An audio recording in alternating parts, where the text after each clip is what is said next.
नमस्कार दोस्तों, just for CSC में आप सबका स्वागत है।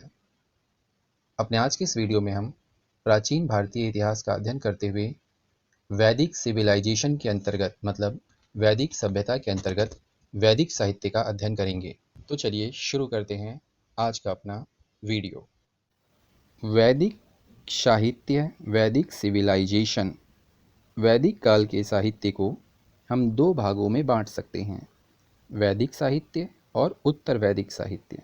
वैदिक साहित्य में 4 वेद, ब्राह्मण, आरण्यक, उपनिषद शामिल हैं। तो वहीं उत्तर वैदिक साहित्य में वेदांत, सूत्र, उपवेद, पुराण और मनुस्मृति आदि शामिल हैं। वेदों की हम चर्चा करेंगे, लेकिन उससे पहले आप सब जान लीजिए कि डॉक्टर राधाकृष्णन के अनुसार प्राचीन काल की कल्पना में जो कुछ सर्वाधिक रोचक है उसकी जानकारी हमें वेदों से प्राप्त होती है। वेदों की संख्या 4 है और यह संस्कृत भाषा में लिखे हैं। एक एक करके हम सभी वेदों की चलिए अब जानकारी प्राप्त करते हैं। सबसे पहले हम बात करेंगे ऋग्वेद की। ऋग्वेद सबसे पुराना ज्ञात वैदिक संस्कृत पुस्तक है। यह सनातन धर्म का प्रमुख ग्रंथ है और आप सब जानते हैं कि ऋग्वेद दुनिया का प्रथम ग्रंथ है और यह एक धार्मिक ग्रंथ है। ऋग्वेद सबसे पहला वेद है जो पद्यात्मक रूप में लिखा गया है तथा इसमें मंत्रों की रचना ऋषियों ने किसी एक निश्चित समय अवधि में नहीं की, बल्कि इनकी रचना विभिन्न ऋषियों ने अलग अलग समय में की है। और आपको बता दूं कि ऋग्वेद से हमें आर्यों के इतिहास की जानकारी भी मिलती है। ऋग्वेद में 10 मंडल हैं। इन 10 मंडलों में दूसरा और 7वां मंडल सबसे प्राचीन है, तो वहीं पहला और 10वां मंडल सबसे नवीनतम मंडल है। इन्हें सबसे बाद में जोड़ा गया है।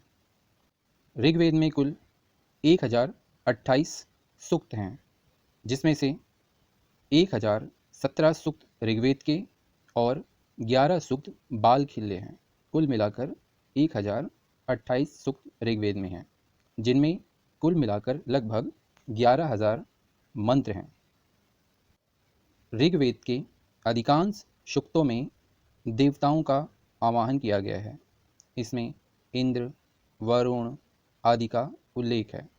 वहीं महर्षि विश्वामित्र द्वारा रचित दूसरे मंडल में सूर्य देवता से संबंधित सूक्त का उल्लेख है और सूर्य देवता को समर्पित गायत्री मंत्र भी इसी दूसरे मंडल में ही है। पाणिनि ने अपनी अष्टाध्यायी में ऋग्वेद की कुल 21 शाखाएं बताई हैं। ऋग्वेद में इसकी रचना में कुछ स्त्रियों का भी महत्वपूर्ण योगदान है। लोपामुद्रा, घोषा आदि प्रमुख हैं। आपको बता दें कि ऋग्वेद से ही हमें पता चलता है कि आर्य लोग मुख्य रूप से सप्त सैंधव प्रदेश तक ही सीमित थे, जो कि 7 नदियों का क्षेत्र था, जिसकी चर्चा हम अपनी पिछली वीडियोज़ में कर चुके हैं। वैसे सभी वेदों के एक एक उपवेद और उनसे संबंधित विषय भी हैं। इस लिहाज से ऋग्वेद का उपवेद धनुर्वेद है और इसका विषय चिकित्सा है। आगे बढ़ते हैं अपने दूसरे वेद की ओर, जिसमें नंबर आता है यजुर्वेद। यजुष का मतलब होता है यज्ञ।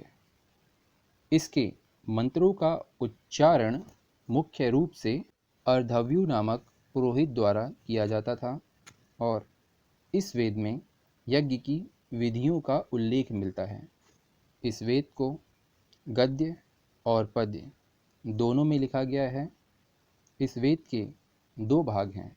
पहला भाग कृष्ण यजुर्वेद, दूसरा शुक्ल यजुर्वेद के नाम से जाना जाता है।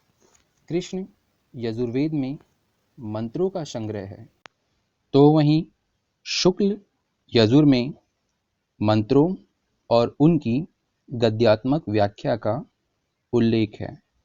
यजुर्वेद के कुल 40 अध्याय हैं, जिसमें अधिकांश का संबंध आर्यों के धार्मिक और सामाजिक जीवन से है।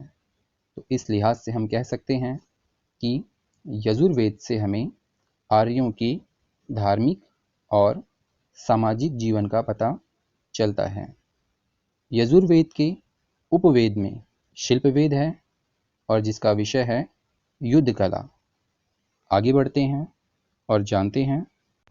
सामवेद, ऐसा माना जाता है कि भारतीय संगीत कला का प्रारंभ सामवेद से हुआ था।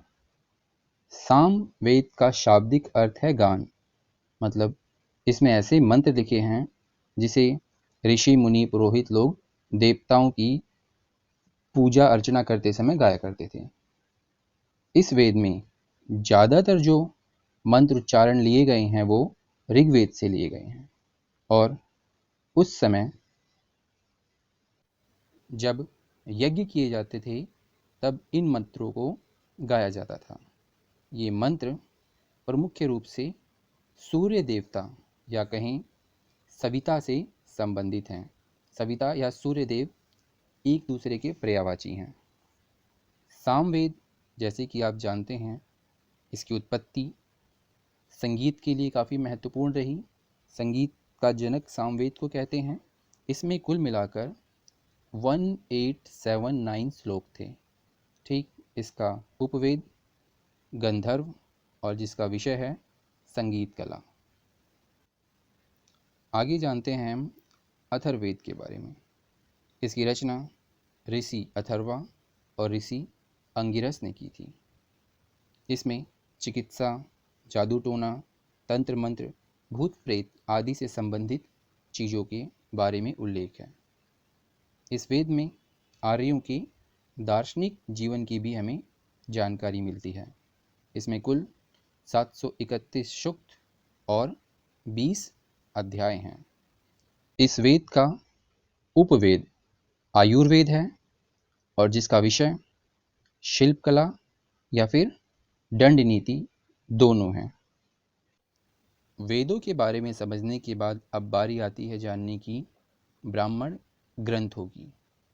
तो ब्राह्मण ग्रंथों में ब्रह्म शब्द का अर्थ होता है यज्ञ, मतलब यज्ञों और कर्मकांडों के विधि विधानों और उनकी क्रियाओं को समझने के लिए ही इन ब्राह्मण ग्रंथों की रचना की गई थी। इन ग्रंथों की रचना वेदों को अच्छी तरह से समझने के लिए की गई थी, आप ऐसा भी कह सकते हो, क्योंकि वेदों में अधिकांश नहीं तो लगभग आधी चीज़ें इसी से जुड़ी हुई हैं। आपको बता दूं कि प्रत्येक वेद का कम से कम एक ब्राह्मण ग्रंथ अवश्य है, जिनका उल्लेख यहाँ पर इस स्लाइड में किया गया है। इन सभी ब्राह्मण ग्रंथों में यजुर्वेद का ब्राह्मण ग्रंथ शतपथ सबसे बड़ा और सबसे महत्वपूर्ण है, क्योंकि इसमें यज्ञों के साथ साथ उत्तर वैदिक काल के धर्म, दर्शन, रहन सहन आदि का भी उल्लेख मिलता है, इसलिए यह अत्यधिक महत्वपूर्ण माना जाता है। अब बारी आती है जानने की कि आरण्यक क्या है। आरण्यक का संबंध है जंगलों से। जंगलों में इन ग्रंथों का पठन पाठन होने के कारण ही इसका नाम आरण्यक पड़ा, इसलिए इन्हें वन पुस्तक के नाम से भी जानते हैं और ये ब्राह्मण ग्रंथों का अंतिम भाग है। इनमें जीवन के रहस्य और दर्शन का विस्तार से उल्लेख किया गया है। इसी के साथ आत्मा और ब्रह्म के विषय में भी इसमें बताया गया है। वैदिक साहित्य में अंतिम ग्रंथों में आते हैं उपनिषद।